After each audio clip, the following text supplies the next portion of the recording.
Aujourd'hui, nous, on s'est réunis. Vous êtes face à un groupe de travail de diététiciens du groupe CN Repop APOP, donc Association pour l'obésité pédiatrique. Donc, on a l'honneur aujourd'hui d'accueillir le professeur Chantal Julia, qui fait partie de l'équipe de l'ERN, donc équipe de recherche en épidémiologie nutritionnelle. Et j'ai eu la chance de l'avoir en professeur, du coup, pendant 2 ans en master, puisque j'ai fait le master de l'ERN. Donc Chantal Julia, elle est reconnue comme une experte nationale et internationale dans le domaine de l'étude des logos d'information nutritionnelle apposés sur les packagings alimentaires et sa contribution dans l'élaboration du Nutri-Score dont il est question aujourd'hui est majeure. Et puis vous êtes aussi professeur de nutrition en santé publique donc à l'université Paris. Alors moi c'était Paris 13 à l'époque, Paris Sorbonne. Sorbonne Paris Nord. Voilà. Et chef du département de santé publique des hôpitaux de Paris Seine-Saint-Denis. Donc aujourd'hui, ce qu'on vous propose, c'est de vous laisser la parole pendant une quarantaine de minutes, 45 minutes, et puis après, pour qu'on puisse échanger en fonction des questions. Et donc, Très bien. merci beaucoup d'avoir accepté notre invitation. Bah, merci de me proposer aussi de le faire en visio parce que j'avoue que en particulier au mois de juin, je sais pas vous, mais nous généralement les plannings commencent à être surchargés Oui, entre les enseignements et l'hôpital. Sans plus tarder, je vais partager mon écran. Du coup, est-ce que vous le voyez? oui, oui. Très bien. Donc, comme disait Aliette, donc moi je suis à l'équipe de recherche en épidémiologie nutritionnelle. Je suis médecin de santé publique de formation et nutritionniste. Donc je travaille en tant que chef de service dans le département de santé publique des hôpitaux Paris-Seine-Saint-Denis. Donc je travaille principalement en recherche sur l'évaluation des politiques publiques et plus précisément ces 10 dernières années sur le Nutri-Score et sa mise à jour. Donc, juste pour rappel, le Nutri-Score, c'est quand même une histoire qui est assez longue, hein, puisqu'elle a démarré en 2014, la première fois que les prémices du Nutri-Score ont été proposées, et il n'a été considéré comme le logo officiel en France qu'en 2017. Et il a eu plusieurs alternatives qui ont été proposées, en particulier par les opérateurs économiques. Il y a eu énormément de rapports qui ont pu être réalisés par l'ANSES ou par le Haut Conseil de la santé publique autour de ces questions-là, en dehors des éléments qui ont pu être discutés à l'Assemblée au moment de la mise en place de la loi de santé. Et puis par ailleurs, il y a eu un énorme effort de recherche puisque entre 2014 et 2017, il y avait déjà 30 publications scientifiques sur la validation du profil nutritionnel ou du format graphique du Nutri-Score. Et donc, hop, là où aussi il y a eu une modification, c'est qu'en 2014, quand le Nutri-Score a été proposé, ou en tout cas l'idée d'un logo avec des couleurs du vert au rouge a été proposée, c'était une opposition ferme et massive de l'ensemble de l'industrie agroalimentaire, avec une modification progressive, avec un soutien de plus en plus élargi. Au moment où le décret a été signé pour la mise en place du Nutri-Score, il y avait seulement 6 opérateurs qui étaient d'accord pour la poser, qui l'ont adopté.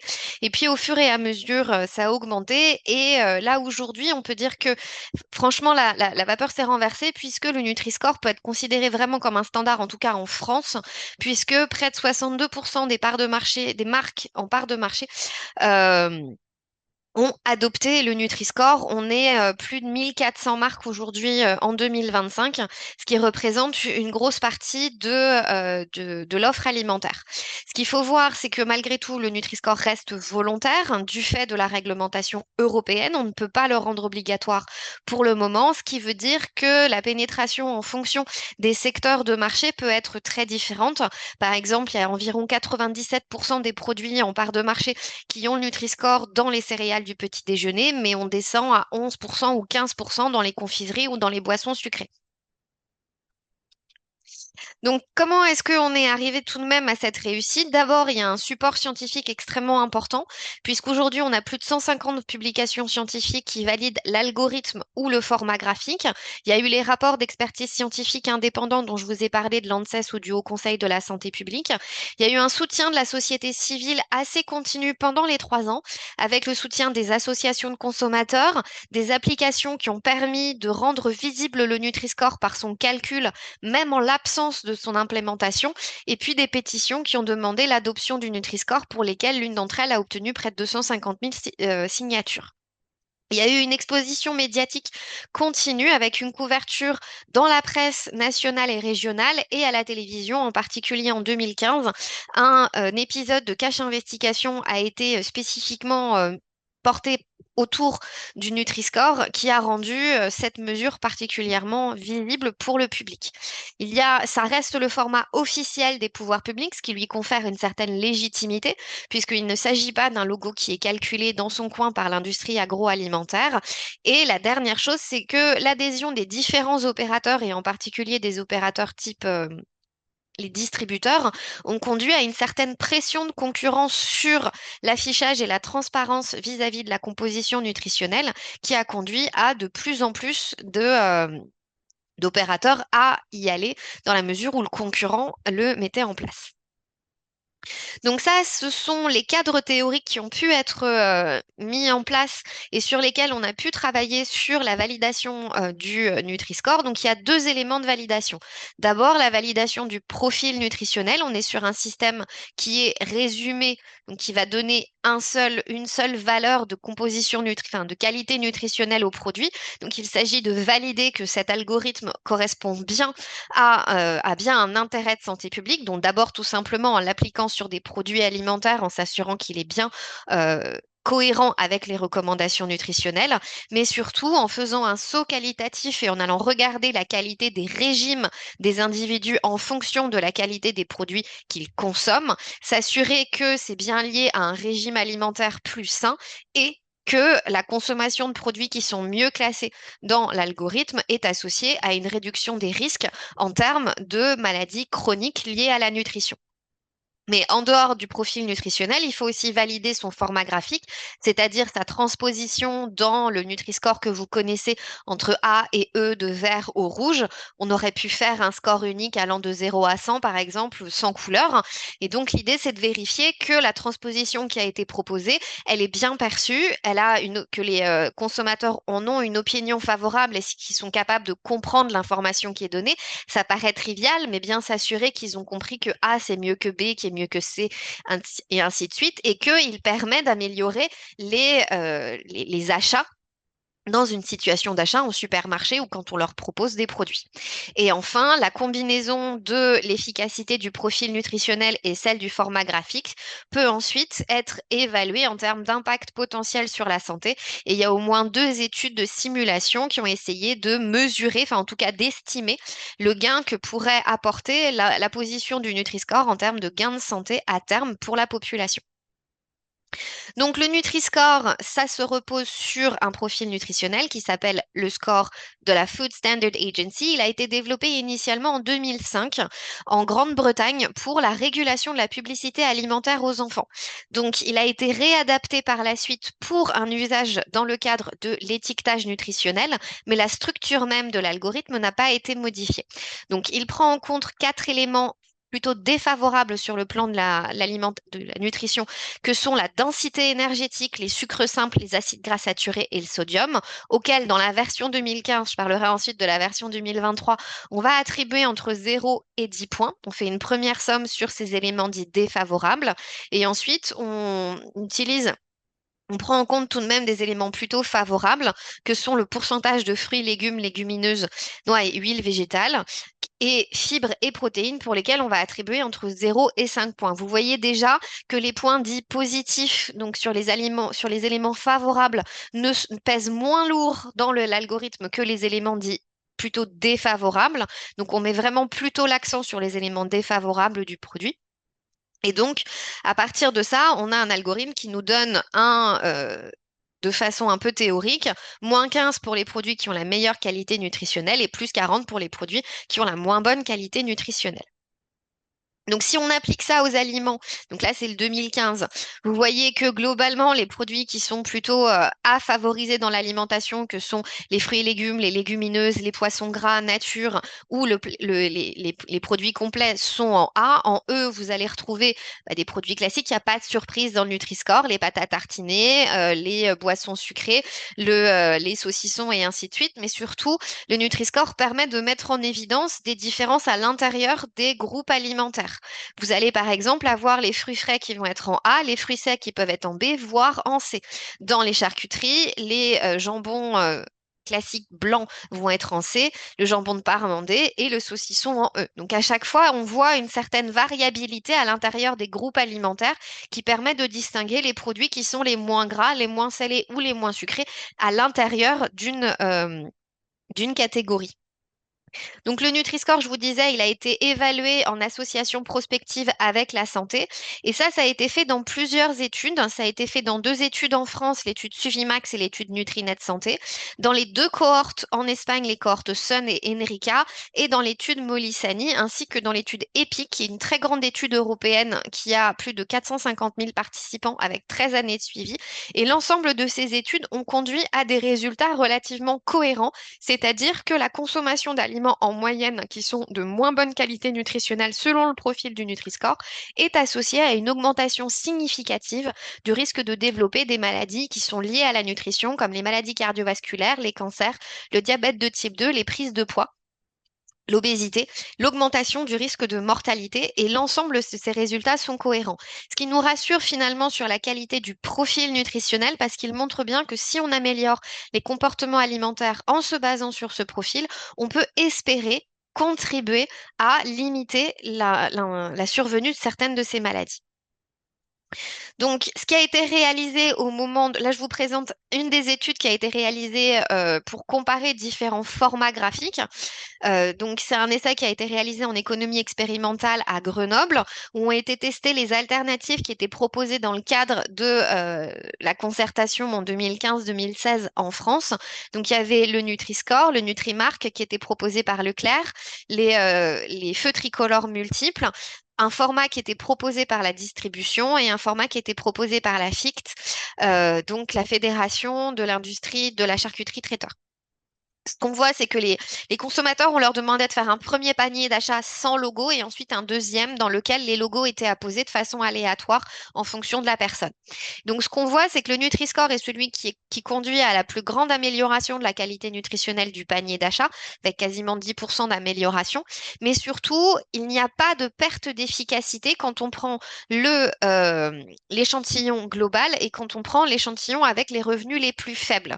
Ce qui est intéressant parce que ça montre que c'est un des objectifs du Nutri-Score, qu'il y a moins de risques d'aggraver les inégalités sociales de santé, alors que pour certains autres systèmes, par exemple les feux tricolores multiples, on voit bien qu'il y a une perte d'efficacité pour les personnes qui sont les plus vulnérables, probablement parce que ce sont des formats qui nécessitent davantage de travail cognitif pour être capable de réellement interpréter les informations qui sont fournies et du coup s'en servir en situation d'achat. Le Nutri-Score est donc devenu un système qui va au-delà de la France, puisque depuis 2017, il a été adopté en Belgique, puis en Espagne, en Suisse, en Allemagne, au Luxembourg et aux Pays-Bas. Et donc, la France a décidé de constituer une gouvernance transnationale autour du Nutri-Score. Le Nutri-Score est une marque qui dépend aujourd'hui, qui est détenue par Santé publique France, mais afin d'assurer une meilleure harmonisation de la façon dont les systèmes fonctionnaient dans les différents pays, il y a eu deux comités qui ont été mis en place. Un comité de pilotage dont l'objectif est de faciliter l'utilisation du Nutri-Score par les industriels en mettant en place des procédures et des règles communes, d'harmoniser les éléments de communication autour du Nutri-Score et puis de prendre en compte les propositions du comité scientifique. Le comité scientifique a été composé de 1 à 2 chercheurs indépendants de l'industrie agroalimentaire dans chacun des pays. Je fais toujours partie de ce comité scientifique. Et donc, le mandat était d'évaluer les évolutions possibles du Nutri-Score pour avoir une meilleure efficacité sur la santé des consommateurs, en synergie avec les recommandations nutritionnelles, avec l'idée d'abord de prendre en compte les nouveautés qui de la littérature sur les relations entre alimentation et santé, et ensuite assurer une meilleure harmonisation en prenant en compte les différentes recommandations nutritionnelles. Puisque le Nutri-Score a été élaboré d'abord dans un cadre français, et certes, les recommandations nutritionnelles dans les différents pays européens se ressemblent, mais il peut y avoir des focus un petit peu spécifiques dans différents pays. Par exemple, la seule huile recommandée à la consommation en Espagne, c'est l'huile d'olive. En France, c'est l'huile d'olive, l'huile de colza et les huiles de noix. Dans les pays nordiques comme aux Pays-Bas, toutes les huiles végétales, sans exception, y compris l'huile de tournesol, sont recommandées dans l'alimentation. Donc, il était nécessaire d'assurer une certaine harmonisation pour que l'ensemble des consommateurs sur les 7 pays puissent s'y retrouver. Donc, le comité scientifique a mis en place un certain nombre d'objectifs pour améliorer le système, tout en considérant dès le départ qu'il s'agissait de l'améliorer, mais que la structure même du Nutri-Score, déjà d'emblée, était considérée comme efficace. Donc, ce sont des axes d'amélioration, mais à aucun moment le comité n'a dit que le Nutri-Score ne marchait pas ou euh, n'était pas bon intrinsèquement. Donc et par ailleurs, il a été mis en place un certain système de priorisation parce que une des contraintes qui a été faite était de proposer des éléments dits transversaux dans la modification du profil. Or, on sait que si on fait une modification pour affecter un groupe en particulier, on va probablement en toucher d'autres. Et donc, il était nécessaire d'avoir une certaine série de priorisations pour s'assurer qu'on n'allait pas améliorer un groupe qui finalement n'était pas prioritaire et détériorer un groupe qui était considéré, pour lequel l'amélioration était considérée comme prioritaire. Donc, petit 1, améliorer la classification des poissons gras pour que leur classification soit comparable à celle des poissons maigres. Dans le Nutri-Score 2015, les poissons gras avaient tendance à être classés un petit peu moins bien du fait de leur densité énergétique. Améliorer la discrimination entre les produits céréaliers complets, riches en fibres et les produits raffinés. Améliorer la discrimination entre les huiles végétales selon leur composition en acides gras. Améliorer la discrimination des denrées selon la teneur en sucre et en sel. Et améliorer la discrimination entre les viandes rouges et la volaille, dans la mesure où l'ensemble des pays européens recommandent une limitation de la consommation de la viande à moins de 500 grammes par semaine pour la France et y compris plus faible dans certains autres pays. Pour les boissons, les objectifs étaient plus clairs, hein, puisqu'on avait d'emblée considéré que l'eau était la seule à devoir être maintenue dans la catégorie A, ce qui veut dire que toutes les autres boissons se classent entre B et E.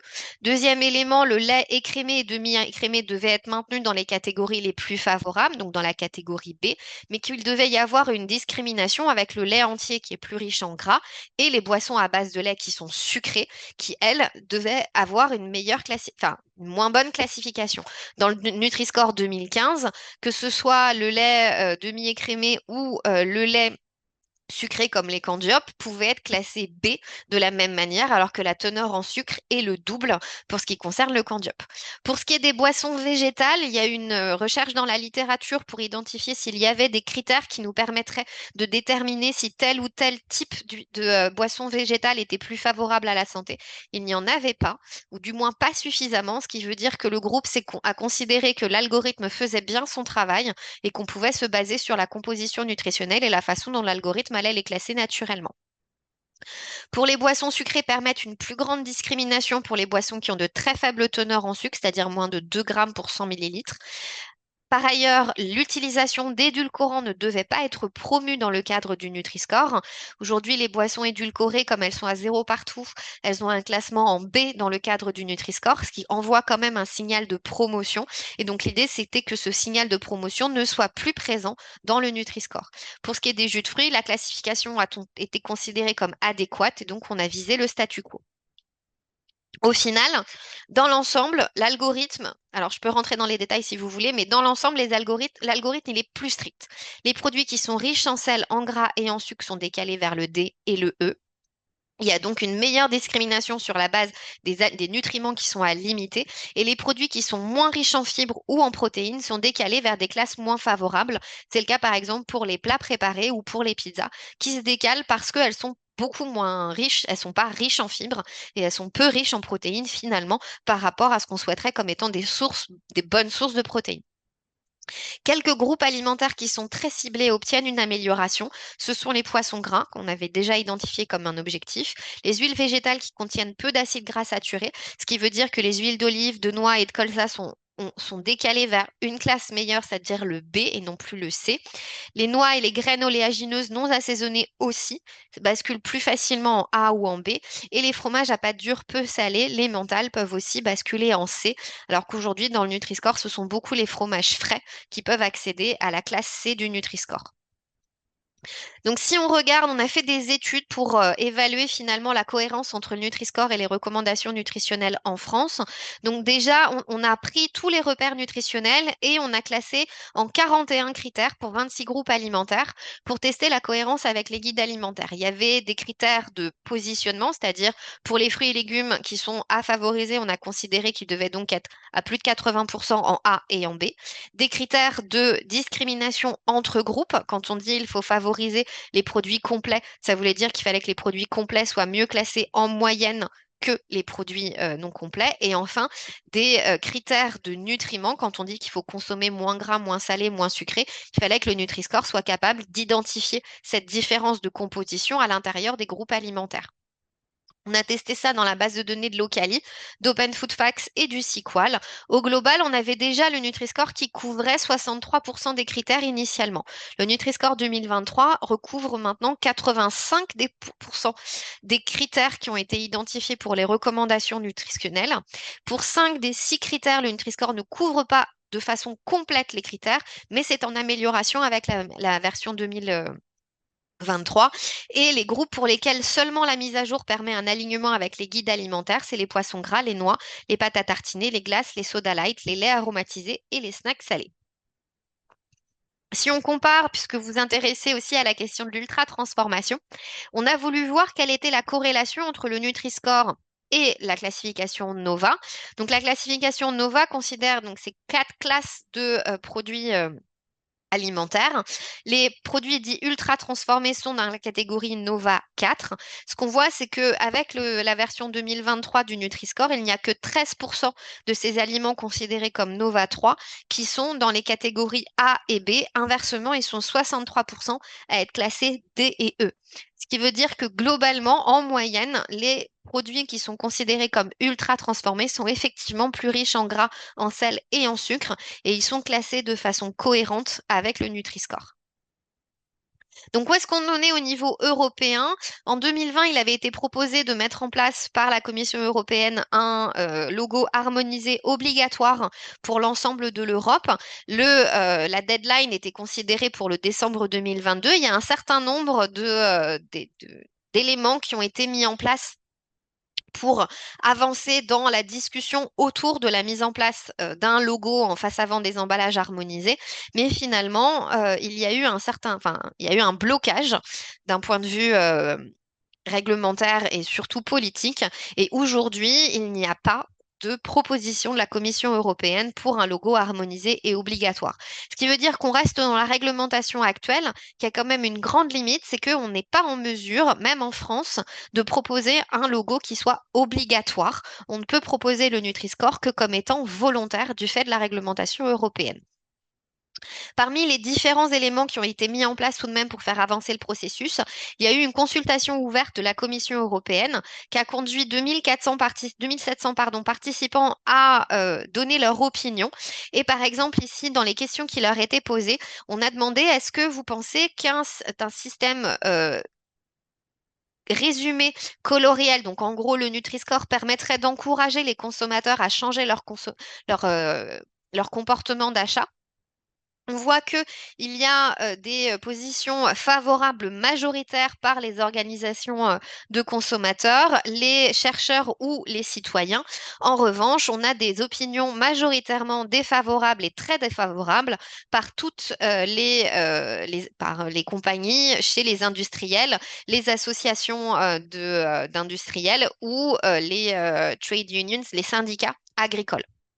Donc on voit bien qu'il y a un vrai décalage entre les souhaits des consommateurs et des chercheurs et finalement la question liée aux industriels. On voit bien qu'ils ne souhaitent pas mettre en place ce système. Aujourd'hui, en France, le Nutri-Score a été implémenté depuis le 1er janvier dans les autres pays européens, mais l'arrêté a été signé en France en mars 2025. S'ouvre donc désormais une période de transition avec 2 ans pour la mise à jour des paquets par les opérateurs, ce qui veut dire que pendant ces 2 ans, il peut y avoir certaines confusions avec certains opérateurs qui ont changé, d'autres qui n'ont pas changé, voire des opérateurs qui sont en pleine période de transition et à l'intérieur d'un même rayon, vous pouvez avoir des Nutri-Score ancienne version ou nouvelle version, sachant qu'il est proposé aux opérateurs de mettre en place un petit bandeau en dessous pour bien indiquer que c'est la nouvelle version du Nutri-Score qui a été calculée pendant cette période de transition. Comme c'est toujours basé sur le volontariat et l'algorithme étant plus strict, il y a un certain nombre d'entreprises qui se sont désistées. Danone a été la première et Bjork, par exemple, a décidé de passer du Nutri-Score à l'EcoScore. Au niveau européen, il n'y a pas de proposition de la part de la Commission et la discussion n'est même plus à l'agenda de la Commission européenne, ce qui pose quand même question. Donc, globalement, tout de même un certain nombre d'éléments autour du Nutri-Score. Le Nutri-Score, on ne considère pas que c'est un logo binaire. Ça ne permet pas vraiment de caractériser les produits comme étant sains ou malsains. On ne peut pas vraiment dire que les A et B, c'est les produits sains, que les C, D, E, c'est les produits malsains. On n'envisage vraiment pas d'associer une valeur absolue à chacune des couleurs du Nutri-Score. L'idée, c'est de comparer sur une base relative la composition nutritionnelle des produits qui sont comparables ou qu'on va utiliser et consommer de la même manière. Donc, par exemple, dans les matières grasses ajoutées, on a une différenciation entre le beurre qui va être E, l'huile de coco qui va être D, voire E, en fonction de la composition en acides gras saturés, les autres huiles végétales qui vont être en C, ou les huiles de colza et d'huile d'olive qui vont être en B. Autre élément, le Nutri-Score ne renseigne que sur la composition nutritionnelle et ne donne pas d'informations sur les autres dimensions de l'alimentation, comme l'ultratransformation, la présence d'additifs, la présence de composés néoformés ou les résidus de pesticides. Parce que même si elles sont très importantes, aujourd'hui, on n'est pas en mesure de les prendre en compte dans un indicateur unique et de les agréger dans un même logo. Aujourd'hui, on n'est pas capable de dire que vis-à-vis de la santé, c'est 50% la composition nutritionnelle, 30% les additifs, 10% le bio, on n'en sait rien. Donc, il faut donc accepter que, a priori, ce soit des informations différentes qu'on peut fournir potentiellement aux consommateurs de façon séparée. Après, certes, le Nutri-Score, ça ne renseigne que sur l'information nutritionnelle, mais c'est déjà beaucoup. Je vous ai montré les éléments dont on dispose concernant l'importance, enfin, en tout cas, l'association entre l'algorithme du Nutri-Score et les effets sur la santé. On voit bien qu'il y a un intérêt scientifique à mettre en place le Nutri-Score pour la population. Enfin, ça ne se substitue pas aux recommandations nutritionnelles, c'est complémentaire. Les recommandations nutritionnelles, par exemple, vont donner la structure de l'alimentation dans un régime équilibré. Mais quand on dit qu'il faut consommer du poisson 2 fois par semaine, eh bien, il y a des aliments spécifiques qui vont avoir une grande variabilité de composition. Vous pouvez tomber sur un poisson frais qui va être classé en A, un poisson en boîte dont la composition en sel va être plus importante qui va donc être classé en B, voire un poisson fumé pour lequel la composition en sel sera très élevée et qui va donc bénéficier d'un Nutri-Score plutôt moins bien par rapport à la composition nutritionnelle. Donc l'idée, c'est que le Nutri-Score, il ne s'oppose pas aux recommandations nutritionnelles, mais il permet potentiellement de faire un choix à l'intérieur même de cette structure de l'alimentation qui est donnée par les guides alimentaires. Enfin, le Nutri-Score, il est classé pour 100 grammes. D'abord parce que les informations disponibles qui sont obligatoires, le tableau est obligatoire pour 100 grammes ou 100 millilitres.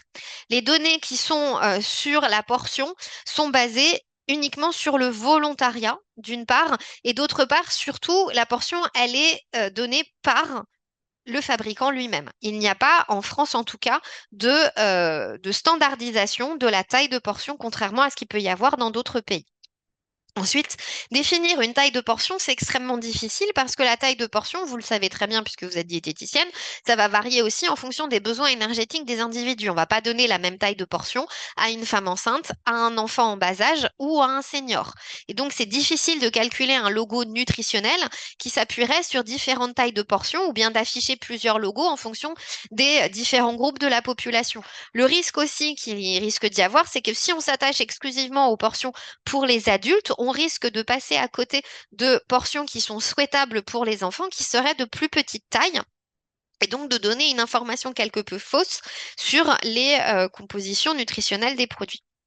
Et enfin, comme les portions ne peuvent pas être standardisées, elles sont fixées par les fabricants et très souvent, il y a un risque de manipulation puisque les industriels peuvent proposer des tailles de portions qui leur conviennent et qui parfois peuvent conduire à des compositions finalement par portion très faibles, mais avec une portion qui ne correspond pas à la réalité de ce qui est consommé. Typiquement, les fabricants de céréales suggèrent des portions de 30 grammes. On sait bien, en particulier chez des adolescents, que la consommation va plutôt être autour de 60 ou 80 grammes quand ils en prennent. Donc mettre une portion à 30 grammes, ça va donner faussement l'impression qu'on consomme moins de sucre que ce qui va être consommé réellement. Et enfin, c'est habituel aussi que les fabricants de barres chocolatées vont suggérer des portions qui vont correspondre à une des deux barres du sachet ou un seul des biscuits dans un sachet de 4. Donc là, pareil, vous avez 50 grammes par sachet, ben, votre portion c'est 25 grammes. Ici, c'est 57 grammes, mais la portion c'est 28,5. Donc on se retrouve avec des portions aussi qui n'ont pas forcément de sens dans la mesure où on sait ce que c'est qu'une unité, mais on a beaucoup de mal à identifier le poids des produits en tant que consommateur de base. Donc, pour toutes ces raisons, malheureusement, on ne peut pas donner de référence et donc on utilise la quantité standard comme un choix raisonnable de la même manière qu'on va utiliser le kilo pour faire une comparaison des prix entre les produits. Quand on compare les produits, on les compare, enfin, quand on compare les prix des produits, on s'appuie sur le prix au kilo. Quand on compare la composition des produits, on les compare sur une base standard qui est 100 grammes. Ça ne veut pas dire qu'on va consommer 100 grammes de chaque produit. Mais inversement, plus le Nutri-Score est élevé, plus les tailles de portions doivent être réduites, sans pour autant ne donner de standardisation à cette taille de portion. Ensuite, dans les arguments qu'on entend beaucoup, on entend beaucoup de choses sur la question des aliments traditionnels. C'est souvent les producteurs de fromage ou de charcuterie qui mettent en avant cet argument-là en disant ce sont des produits qu'on ne peut pas reformuler, sur lesquels il y a une tradition centenaire quand il s'agit du Roquefort, puisque c'est la 100e année de l'AOP Roquefort. Mais si les fromages et les charcuteries sont majoritairement classés D ou E, c'est parce qu'ils sont riches en acides gras saturés et en sel. Ça ne veut pas dire qu'ils ne peuvent pas être consommés, mais que leur fréquence et leur portion doivent être limitées en accord avec les recommandations nutritionnelles. Et c'est pas parce qu'un produit est traditionnel, du terroir, qu'il faut refuser la transparence nutritionnelle. Ce sont deux éléments qui sont extrêmement importants, mais même avec une AOP et une IGP, un produit gras sucré reste un produit gras et sucré, de la même manière qu'un produit bio, même s'il est bio, si c'est un biscuit, il sera gras et sucré. Donc, il faut certes soutenir les aliments AOP, AOC parce que ils vont permettre d'améliorer, d'un point de vue économique, il y a eu des études dessus, il y a un impact finalement sur le tissu économique d'un territoire, mais ça n'est pas pour cette raison qu'il faut éviter d'avoir l'information sur la composition nutritionnelle et le consommateur doit être informé sur ces éléments-là. Enfin, si vous voulez des éléments autour des travaux scientifiques concernant le Nutri-Score, vous avez les sites ici, en particulier le site du ministère de la Santé. Sur les modalités pratiques, il y a une page dédiée sur le Nutri-Score sur le site de Santé publique France. Et enfin, si vous avez envie d'aller un petit peu plus loin, de vous plonger dans des questions autour du Nutri-Score, il y a le blog de notre équipe de recherche autour du Nutri-Score dans lequel on fait une veille bibliographique et dans lequel vous allez pouvoir aussi trouver beaucoup de supports de présentation. Par exemple, les diapos que je vous ai présentées là, il y en a beaucoup qui sont à disposition que vous pouvez réutiliser si vous le souhaitez. Voilà, j'arrête le partage et j'espère avoir tenu le temps, je ne sais pas. Merci beaucoup. Merci beaucoup. Non, j'ai remis notre micro. Ah oui, non, non, j'ai remis le micro. Merci beaucoup pour cette présentation super intéressante et super aussi les ressources à la fin. Il y a des questions.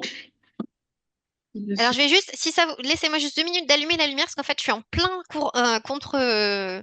Oui, Donc vous me voyez pas du tout, mais c'est juste parce que la fenêtre est derrière moi. Donc je vais voir si en allumant la lumière vous me voyez moins, mieux, pardon.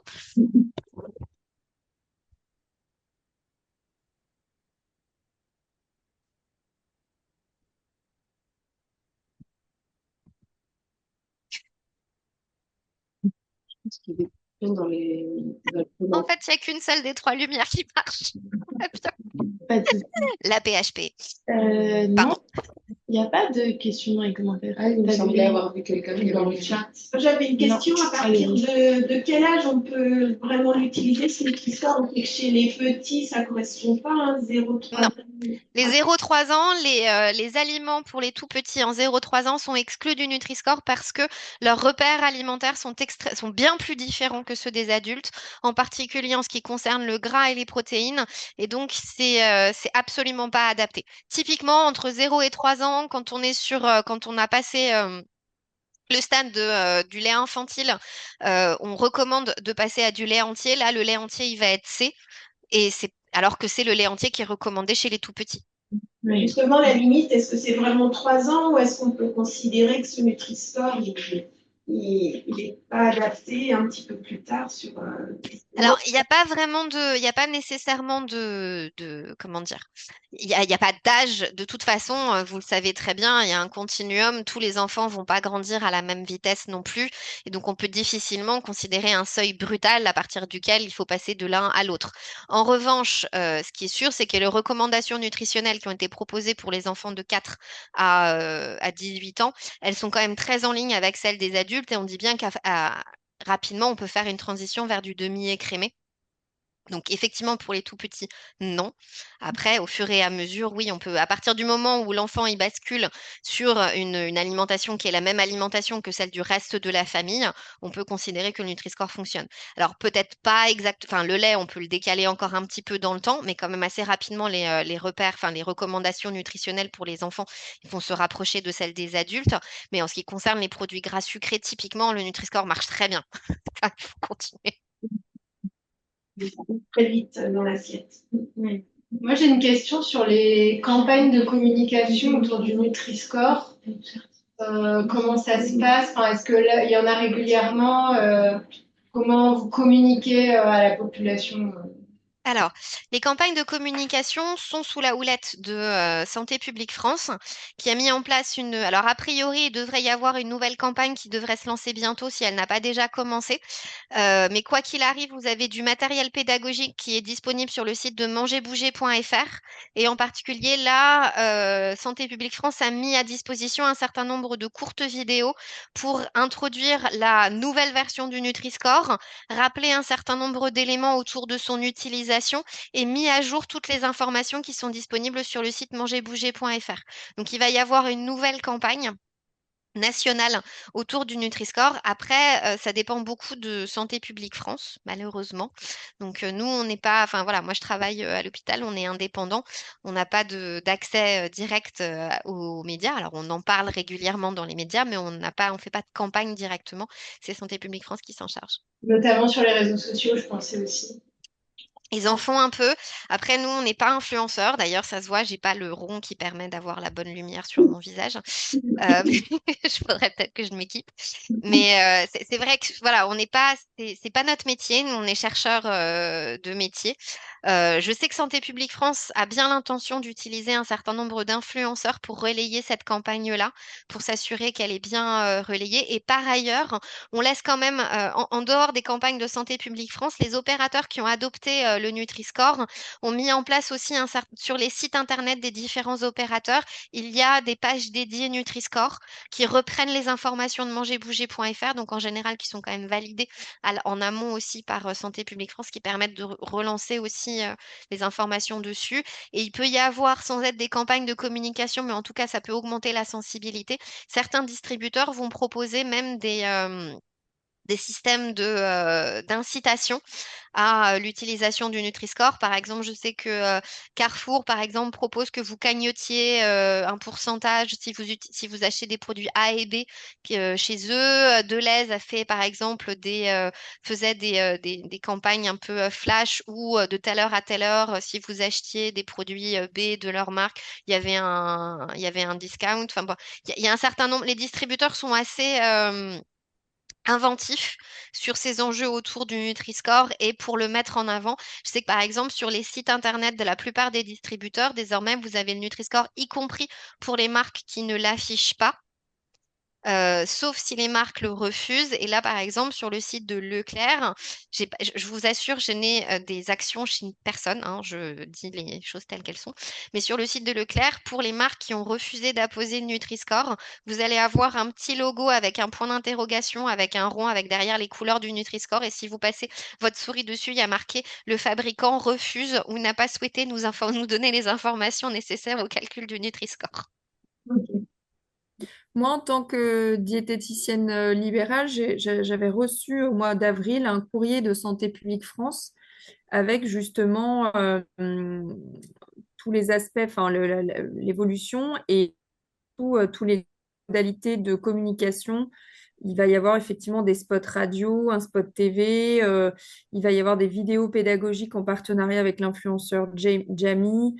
Voilà, une campagne de bannière sur Internet, sur le site mangerbouger.fr. Donc, ça fait partie de toute cette communication. Enfin, en tout cas, nous, les professionnels, on reçoit. Après, je sais pas, enfin, c'est aux professionnels peut-être de communiquer ça auprès de leurs patients, en tout cas pour ceux qui s'y intéressent, mais je sais pas effectivement comment ça va être bien vu par la population de manière générale, en fait. Mais c'est tout le problème d'une façon. Enfin, souvent, les questions des campagnes de communication, on ne sait pas quel est le. On a du mal à mesurer la profondeur, L'impact. ce d'autant que l'impact, ce d'autant que, en particulier chez les plus jeunes générations, c'est pas la télévision ou la radio qui sont écoutées, mais c'est plutôt effectivement les réseaux sociaux. Et Mm. là-dessus, dans la mesure où en plus les algorithmes sont ciblés, c'est encore plus difficile d'être en mesure de mesurer exactement combien de personnes l'ont vu, l'impact que ça a pu avoir. Après, connaissance Santé publique France, en général, à chaque fois qu'il y a une campagne qui est faite, ils font aussi une analyse d'impact. Donc du avant-après, on verra. Ce qui est sûr, c'est que après, ça c'est mon opinion personnelle. Moi, je trouve qu'il n'y a pas assez, qu'une campagne annuelle, ça ne suffit pas pour continuer, pour maintenir finalement l'intérêt autour de cet élément-là. Je pense aussi qu'il est nécessaire de faire de l'accompagnement chez les publics qui sont les plus vulnérables et qui potentiellement sont les plus éloignés du système. Donc là, par exemple, en recherche, on va développer une intervention éducative brève qu'on aimerait pouvoir tester auprès de populations vulnérables en fonction des objectifs, parce qu'on se rend bien compte aussi qu'il y a des gens qui savent pas ce que c'est, qui savent pas ce qu'il y a derrière, qui savent pas. Voilà, on a fait des enquêtes qualitatives, on a vu pour certains, on a eu un verbatim par exemple d'une personne qui nous a dit, bah, B, ça veut dire bio. Mm. Donc, quelqu'un qui dit A, B, C, D, E, c'est les différentes vitamines. Donc, on voit bien que là, voilà, c'est de toute façon, ces populations-là, c'est pas une campagne de télé qui va les toucher. Mm. Et donc, c'est plus d'éducation directement au contact. Et donc là, notre objectif, c'est vraiment de constituer un peu un kit pédagogique d'accompagnement qu'on pourrait ensuite. Après, voilà, maintenant que je vous connais, je pourrais vous le proposer. Si ça fonctionne, de vous proposer de le tester chez les personnes que vous voyez, vous. Oui, enfin, je finis du coup, je ne veux pas couper la parole à qui que ce soit, mais moi j'ai envie de dire bravo pour cette évolution quand même, parce que c'est vrai qu'on sait qu'il n'y a pas voilà, de logo ou de parfait, hein. Il y aura toujours des imperfections et c'est bien qu'il ait évolué. Moi, je me dis qu'il faut quand même qu'il y ait plus d'explications sur le fait que malgré le fait qu'il y a des lettres, des couleurs, et que c'est déjà une première alerte auprès des consommateurs qui peuvent voilà, se repérer par rapport à certaines, en tout cas ces lettres et ces couleurs. Je pense que ça n'empêche pas l'éducation Bien nutritionnelle, comme sûr. vous l'aviez souligné, parce que on voit bien que ce nouveau Nutri-Score va certainement favoriser enfin, diriger les consommateurs peut-être plus vers du complet, puisque c'est son objectif aussi. Mais on sait que voilà, ça ne sera pas forcément du bio. Et on sait que du complet pas bio, bah, c'est aussi plus de pesticides. Enfin, on ne sait pas ce qu'il y a derrière non plus. Donc, je pense que c'est important que dans ces campagnes aussi, enfin, je ne sais pas comment ça peut être mené, mais que on essaye de dire aux consommateurs, ben, faites-vous aider de diététiciens, de diététiciennes qui peuvent vous aiguiller aussi dans ces choix. Et les huiles, c'est pareil. Bon, elles vont un peu évoluer parce qu'au début, elles étaient très classées. Moi, j'ai beaucoup de patients qui me disent, ah bah ouais, mais vous êtes en train de me dire que c'est important de consommer des huiles. Mais c'est tout classé E, c'est tout classé D, donc c'est pas. Nous, on a l'impression que c'est pas bon pour la santé, etc. Et en fait, bah, voilà, il y a vraiment des explications à donner derrière. Les huiles industrielles, bah, c'est pareil, quand le packaging est translucide, transparent, que ça a subi les rayons du soleil, la lumière, enfin on sait bien que la qualité n'est pas forcément la même partout non plus. Donc c'est pour ça que même si c'est un aiguillage, il faut quand même que derrière, il y ait des gens compétents et en mesure de pouvoir renseigner encore plus le consommateur et encore plus l'aiguiller dans ses choix. Mm. Ah bah ça, on est tout à fait. Je vous rejoins complètement, hein. Ce sont pas des mesures qui ont pour vocation à s'opposer. Au contraire, l'idée c'est un outil supplémentaire qu'on peut ajouter dans la panoplie de ce qu'on a pour améliorer les choix des consommateurs, surtout que dans un supermarché, on est quand même vite perdu parce que, alors vous parlez des huiles, quelque part c'est presque facile les huiles parce que c'est c'est simple, il y a un seul ingrédient en général. Mais alors, dès qu'on est sur des produits un peu complexes, des plats composés, etc., là, pour le coup, on est complètement perdu. Mais même nous, hein, quand on a fait les premières analyses sur la composition nutritionnelle, on a été étonnés de la variabilité qui pouvait exister pour des produits transformés. Donc, de toute façon, c'est un outil supplémentaire, ça aide dans un certain cas, mais ça remplace absolument pas l'éducation nutritionnelle. Je vous disais, voilà, la façon dont on structure une alimentation, le fait que la quantité de fruits et légumes à consommer, le fait de privilégier combien de la viande, la volaille, tout ça, tous ces éléments-là, c'est de la structure du régime. Comment est-ce que j'adapte si j'ai décidé de devenir flexitarien? C'est pas le Nutri-Score qui va donner la réponse, ça clairement pas. Donc tous ces éléments-là sont des éléments d'accompagnement pour lesquels les professionnels sont effectivement totalement indispensables. Merci.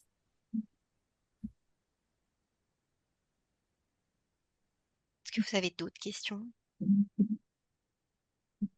On regrette juste que ce soit pas obligatoire. J'ai le même regret. Là, pour le coup, c'est malheureusement, c'est du fait de la réglementation européenne dans lequel il est bien indiqué que tout système d'information complémentaire en face avant ne peut être que volontaire. Donc aujourd'hui, on n'a pas les marges de manœuvre dessus. Je sais que certains parlementaires, quand même, je crois même que on fait une tribune pour essayer de faire en sorte, dans la mesure où la Commission européenne a abandonné l'idée de mettre en place un logo harmonisé et obligatoire, il serait quand même légitime qu'elle autorise certains pays à rendre un logo obligatoire. Parce que là, on se retrouve dans une situation qui est quand même aussi, enfin, de mon point de vue, une situation extrêmement à risque, dans la mesure où, comme on est les premiers à être entrés dans le Nutri-Score, on est aussi le pays dans lequel les industriels se sont rendus compte qu'il y avait quelque chose de plus strict qu'avant. Donc là où, par exemple, les Pays-Bas, ils viennent de démarrer en 2024. Donc, ils n'ont pas d'antériorité. Donc, les industriels y vont parce qu'il n'y a pas c'est devenu plus strict qu'avant. En France, on a ce risque-là d'avoir des industriels qui se retirent parce qu'ils considèrent que leurs produits sont plus suffisamment bien classés. Typiquement, Danone a retiré parce qu'ils considèrent que les yaourts à boire et en particulier Lactimel, qui sont plus classés A et B, mais plutôt C, D, E en fonction de la quantité de sucre, ne sont plus suffisamment bien classés. Sachant qu'en particulier sur Lactimel, ce sont des produits sur lesquels ils vont avoir énormément d'allégations nutritionnelles dessus. Donc ça leur plaît pas. Ça leur plaît pas, mais le fait qu'ils se soient, entre guillemets, déréférencés du Nutri-Score, c'était quand même pas le meilleur coup de com' à faire. Non, mais le problème, c'est que certes, ça s'est vu, ça s'est beaucoup dit, on l'a beaucoup, mais je pense que le consommateur va finir par l'oublier. Oui. Il faut voir que là où on comprend on comprend qu'ils l'ont fait pour des raisons économiques, hein, c'est surtout les yaourts à boire qui leur posaient problème. Les yaourts à boire, c'est le secteur dans lequel il y a la plus grosse croissance en termes de volume en ce moment. Donc, comme c'est les yaourts à boire en plus qui prenaient le plus gros coup, c'est là qu'ils n'ont pas aimé.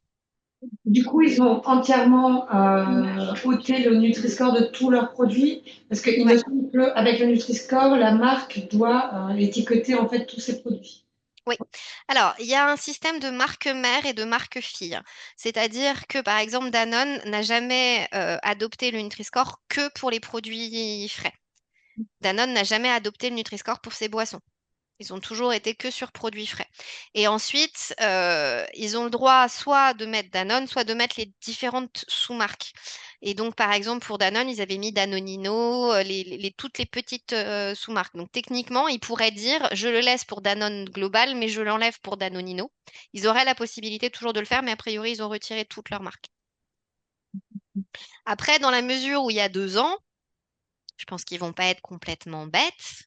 Ils vont le garder sur les A et les B le plus longtemps possible jusqu'à ce que ça se voit trop, qui est le cas sur certains produits et pas d'autres.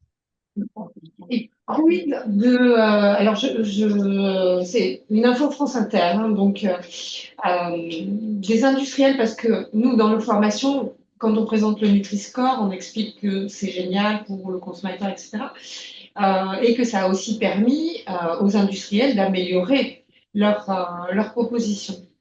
Mais Information France Inter, une fois sur une émission sur le fromage, on s'aperçoit que certains producteurs de fromage, notamment sur l'air d'Hammer, etc., ont réussi à augmenter, enfin à diminuer finalement leur Nutri-Score et passer de D à C, en décidant de mettre un petit peu moins de lait et donc, pour rectifier la texture, de mettre de la fécule de pomme de terre à la place.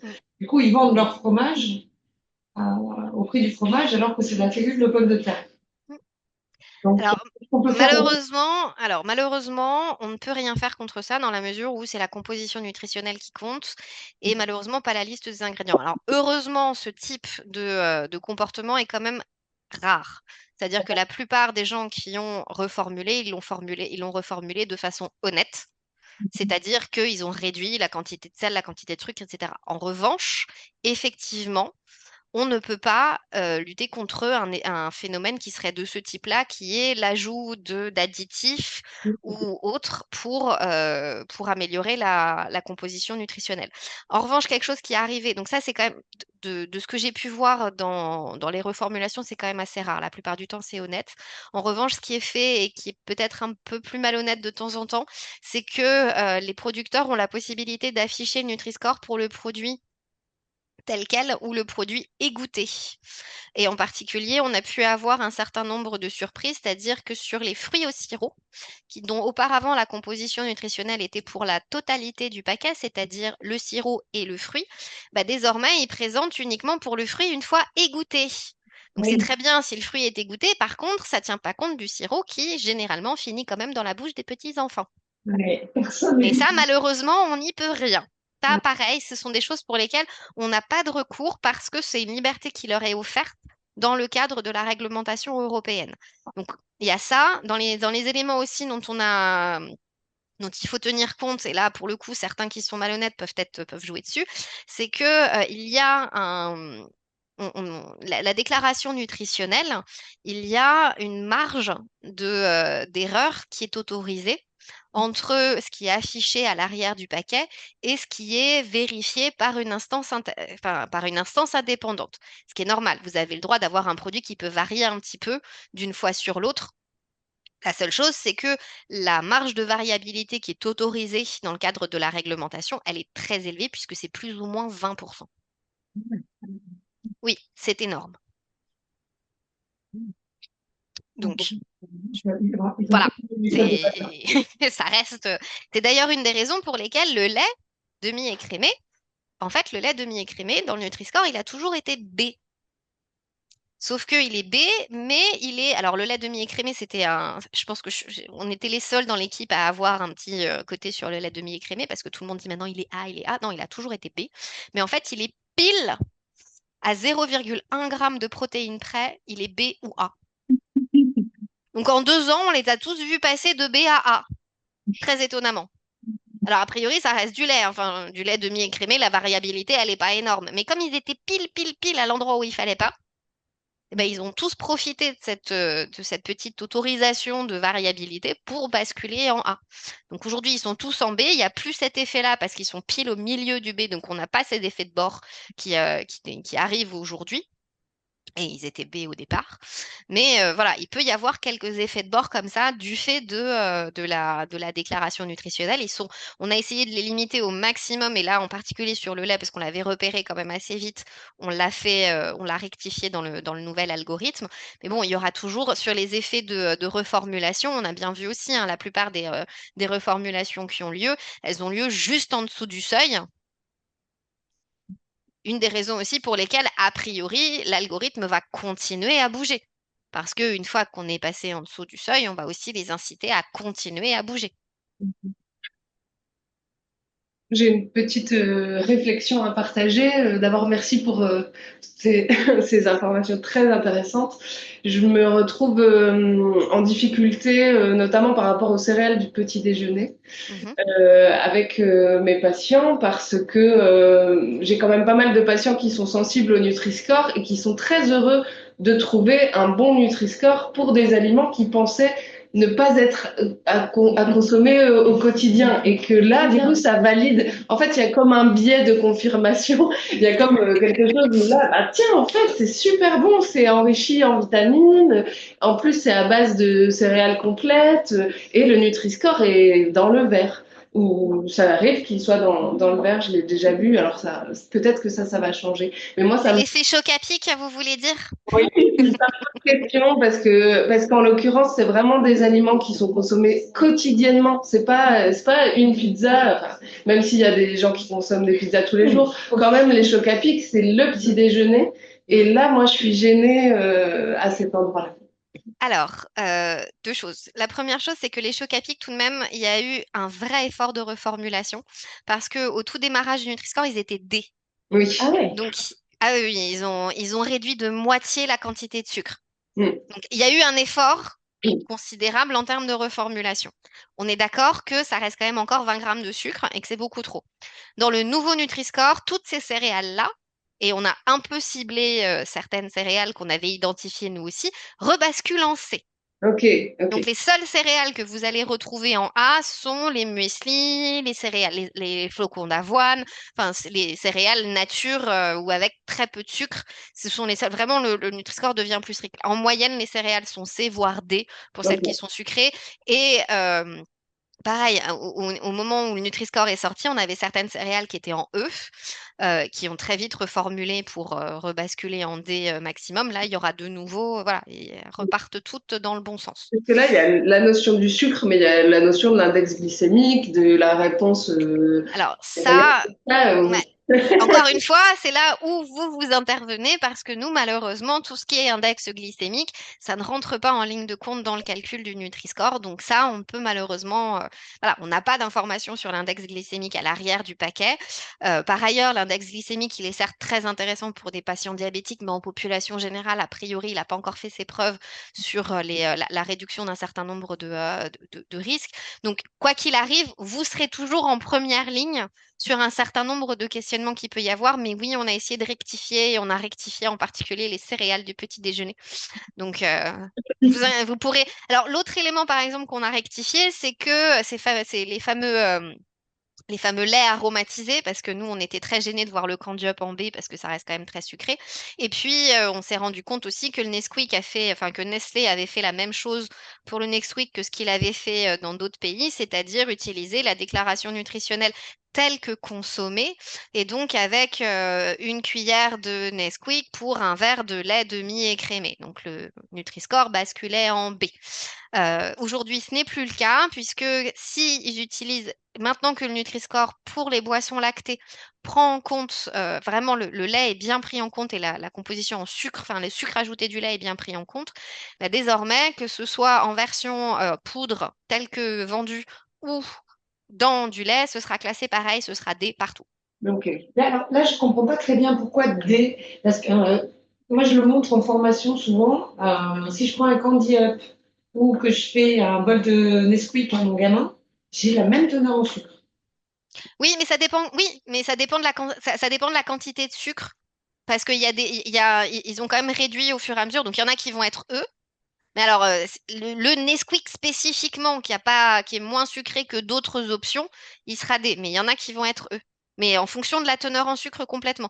Et en plus, on se rend compte là, comme on a fait des analyses dans le comité scientifique, on a eu la possibilité de faire des analyses en prenant 4 bases de données nationales. Donc ça a été extrêmement intéressant parce que ça a permis de montrer aussi la différence de composition nutritionnelle entre les pays.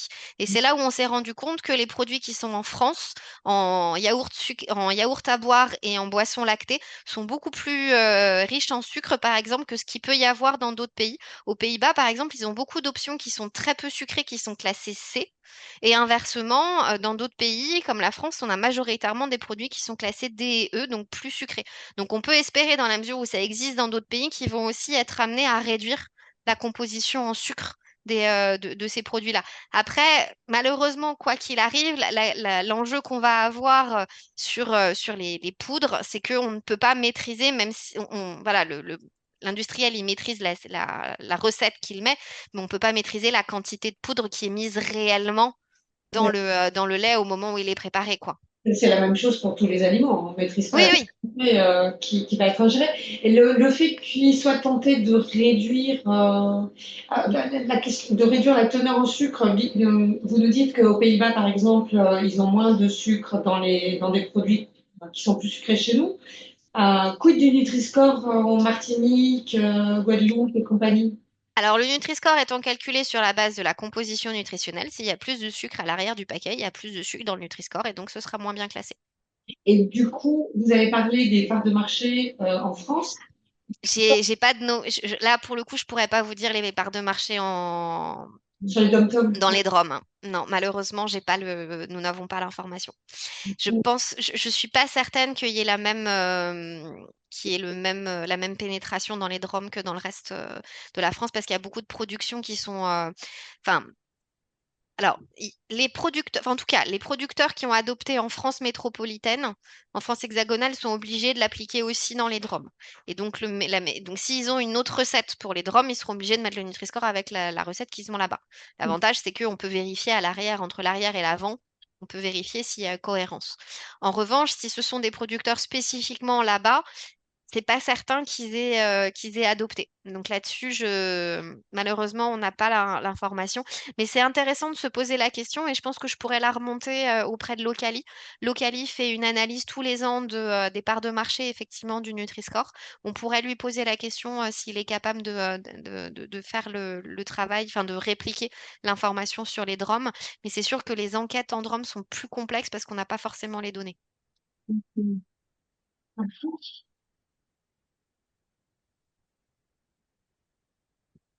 Bon, on est bien. Merci beaucoup. Merci. Merci. Oui. Merci à vous. Bah, très bonne fin de journée dans ce cas. Merci. À très bientôt. Au revoir. Au revoir. Au revoir.